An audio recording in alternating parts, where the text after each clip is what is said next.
Hello and welcome to another episode of Downhill Chaos. Today it is the emergency vehicles. Loads of people wanted to see me drive various emergency vehicles, so I've put them all together in one episode. We start with the police cruiser. Luckily I can find these fairly easily. This was probably the easiest one to gather the vehicles for, as a lot of them spawn in Palito Bay, which is just down at the bottom of the mountain, which was pretty good. Now this police car is much like a lot of the, I think we had to go with some of the saloon cars such as the Buffalo, Michael's Tailgater.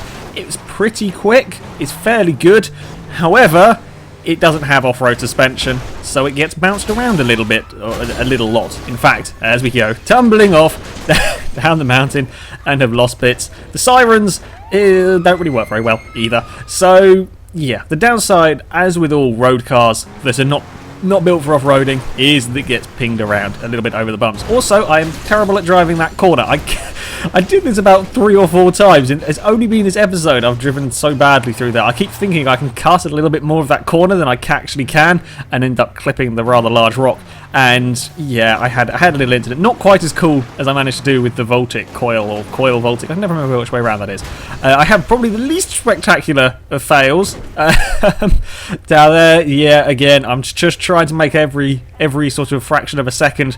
May have got a little bit too close to the wall and sort of almost rolled it. This time I get things okay. Not the best turn I've ever done there. It was at the hairpin where I think there's a little bump there that throws the car off occasionally, because I thought that was turned well enough, but apparently not. And it so nearly went off down the hill. I am amazed at that angle that car was at. I had no idea how I managed to save it. However, it wasn't really that long until I got a clean run with the police car. These things are pretty fast acceleration-wise, pretty fast top speed. I mean, the police cars, they're going to be pretty damn quick. Okay, no, it's never likely to challenge the likes of the quad bike or the Bifter. It doesn't quite have that sort of off-road capabilities. It's a fairly good car to drive, though. As I said, the real problem with this vehicle is you've got to be careful over the bumps. With all of the road cars, they get pinged, they have problems, because they're not designed in reality. Like the suspension would be destroyed on these cars if you were trying to do this. But on GTA, it just means that you get bounced around a little bit. It didn't take the hairpin fantastically this time. This time I got away without going barreling sort of towards the edge of the cliff. With the police car, I mean, the brakes are good enough. I didn't have any concerns over these jumps. I could take the jumps. There's a nasty bump in there that you only really notice with the sort of lower road cars. That does ping them around a little bit. Almost got that very wrong. Just got a little bit out of shape over there. Managed to gather it all up. But yeah, I had no real concerns with taking these jumps. I mean, the cars, they has good enough brakes. It goes a little bit skew-whiff from here on out, though. I was trying to level the car out. And it just landed slightly awkwardly, and now I end up in a really bad place. I didn't want to end up here. I avoid this route because of this jump. Luckily, as I said, good enough brakes, and it's a fairly light car, so I could get it slowed down for the final corner. Yeah, it's just a bump, landed a bit awkwardly, and that threw me out like 2 corners down the line, and I ended up on the wrong route. But it wasn't really that bad. With the police car, you just got to be careful of any little bumps that can kind of throw it around, because it's a road car. Really. Up next, we have the other form of police car. There are like FIB cars. I think that's the right way around. That maybe we'll have like a Secret Service video at some point. But yeah, we're going to use the police Interceptor, the more modern of the police cars. Yeah, there are a couple of like emergency vehicles that I didn't include because we ran out of time. There's enough to be going on with this. Now this should be a faster car. It should be faster than the police cruiser. That does pose some problems of its own. While again, it should have better brakes. I would presume this thing would have better brakes and if it's a faster car and like sort of in all around overall, that's what I was trying to say. My brain just had a momentary freeze. Yeah, we fell off the road. Now this is where I fell off the road with a Landstalker. Very similar place. Now this is a police car rear-wheel drive designed for pursuits, not designed for mountain climbing. Where the Landstalker failed, the police Interceptor climbed a mountain. I'm not sure how that works. Yeah, this is the thing, much like I said with the snow episode, where Grand Theft Auto sort of works off-road capabilities based on power rather than it would be on traction. So I think that's how this police car managed to rescue itself. This was, again, it was a nice car to drive. It was plenty quick enough. It's just this sort of thing that when you get a little bit too carried away and you hit a bump a little bit wrong, the boulder's coming after me. Reverse quick. There we go. Okay, we're good. Yeah, if you hit a bump wrong in this kind of car, it gets bounced around, it gets thrown around, and you end up all sort of out of shape. I may have done this again. Yes. I kept turning in and thinking that there wasn't a rock there, and then I hit it. And I don't know why I kept doing it, because I did it like 4 times. Oh well, it was late when I filmed this, so never mind. So things went all sorts of interesting on this one. Again, taking this jump, I was trying to get the car to land flat, and it didn't want to. I thought I'd done a miraculous save, and still, oh, there we go, now it's gone. It was a shame, because that was actually a really good run up until that point, and now we're doing a lot of spins and rolls and trees. Hello, trees. Yeah, I don't know what happened on that landing. I've had plenty of cars take that jump, and that's the jump that causes the least problem of all of them, that one. I guess I tried to land it sort of a bit too flat, and it smacked something somewhere. I don't know how it did that, but yeah, the police car ended up doing some interesting flips. Again, hairpin. I think there's a bump there. I think that's what's throwing the cars off. It is very, very similar, in fact, almost identical incident to the first police car. I think that's what's happening. There's a couple of times now I've seen cars do that, where it's turning, it looks like it's well turned in. It's like going to make the corner, and then you put the power down, and it decides, no, we can't do that. This time, it wasn't the bump that caught me out. I just got too much understeer. And yeah, that doesn't help matters, and off we go. We're going backwards. Backwards is a bad idea. No, we're fine. So the police car's quite strong. That normally, if you hit something backwards, that means instant explosion with your car. Again, much like with the police cruiser, the Interceptor really didn't take particularly long. The main problem with these cars is just not being built for off-road. So once you've kind of got the hang of that, then you just got to be a little bit more cautious through some of these sections. This first section in particular is very terrifying with cars that have very little sort of suspension movements. It's a very quick car as well, this one, so you have to be careful not to get too carried away. It's so easy to think that you can take that little bit more speed around this course. You can occasionally, but you have to be ready. I got a very good slide this time. I got it to work getting that slide right. Didn't get the most fantastic hairpin, but didn't go sliding off as well. Yes, with some of these faster cars, it's very easy to think I've got better brakes on this, so I can push it just a little bit more. And when you're going sort of downhill, and when you're on dirt and everything, it's so easy to make a mistake. Again, around this section, this bit of the track's fairly straightforward. It's very rare I've had any problems around here. Again, I'm finding all the rocks there to try and clip, take the jump. Yet again, we have the car bouncing around on sort of kind of nose diving. I would say this car is front heavy, but I can't imagine it's that front heavy. I'm sure it's a front engined rear wheel drive car. I can't imagine it's particularly heavy in the front, or no more than other cars that we've driven. This time I get the exit down the alternate route correctly. There's not quite such a mad panic. Around the second to last corner, nearly managed to roll it. I thought I'd lost it then. Honestly, I was panicking. I thought that was a goner. But the police Interceptor has made it to the bottom. Again, very similar to the first police car. Only I think this one is a little bit faster, but with being a little bit more powerful, you have to be a little bit more cautious through some of the corners. Up next, we have an ambulance. This was a bit of a pain to get up to the top of the mountain. It had to be cargo bobbed up to the top. The 2 police cars drove up the mountain without any problems. This one had to be cargo bobbed. I may possibly have crashed the helicopter. I can't quite remember how I ended up down there, but the helicopter ended up a little bit broken. The ambulance was fine. I dropped the ambulance off absolutely fine, and I landed the helicopter on the little hill bit where I tend to land it, and I misplaced it. Nobody saw me drive into a rock. That never happened. No. I put the helicopter on the hill, and I put it on a bit of the hill that was slanted, and the helicopter tried to complete the downhill course, only in the other direction.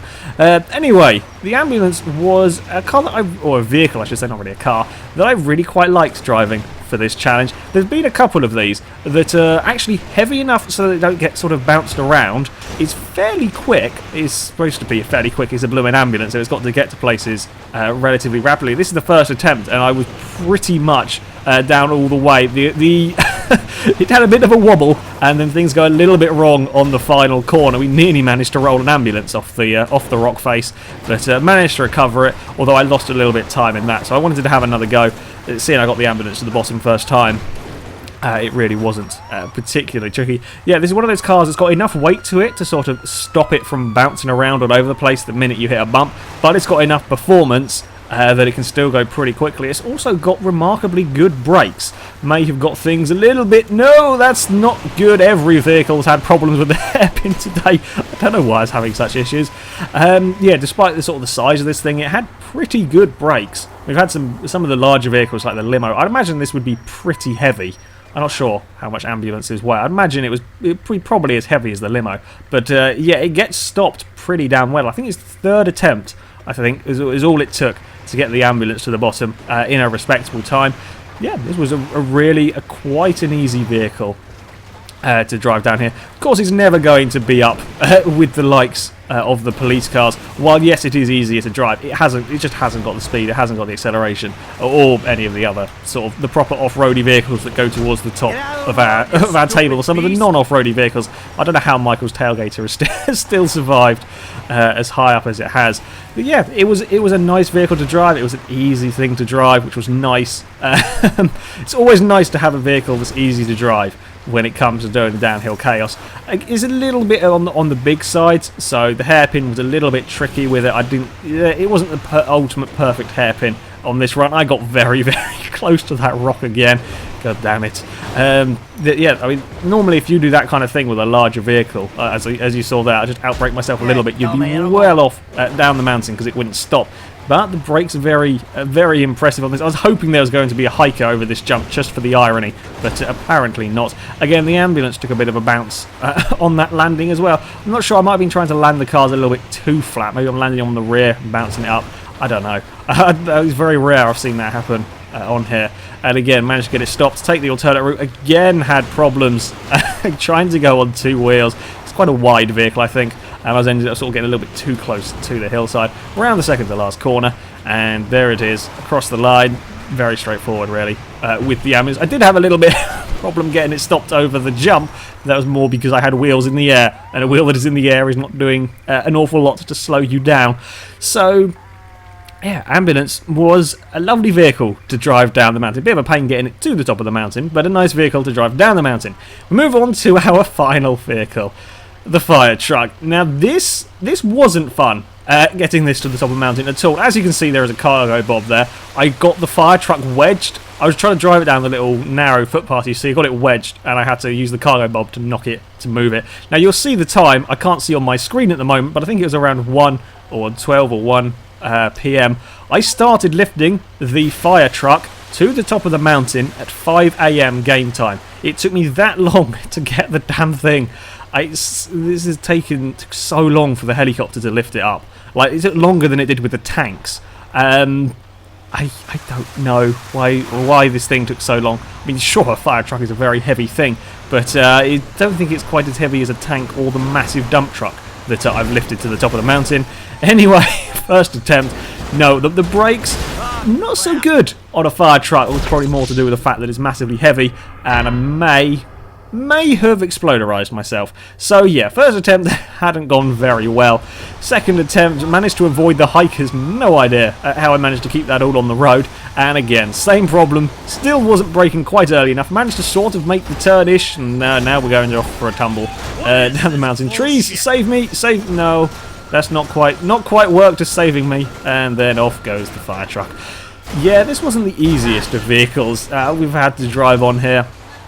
Much like the bus, actually, we had on the first episode. The brakes are just not... Well, I say the brakes are not that good. This is a massive vehicle that they're trying to stop. It weighs an awful lot, and it is surprisingly rapid for its size.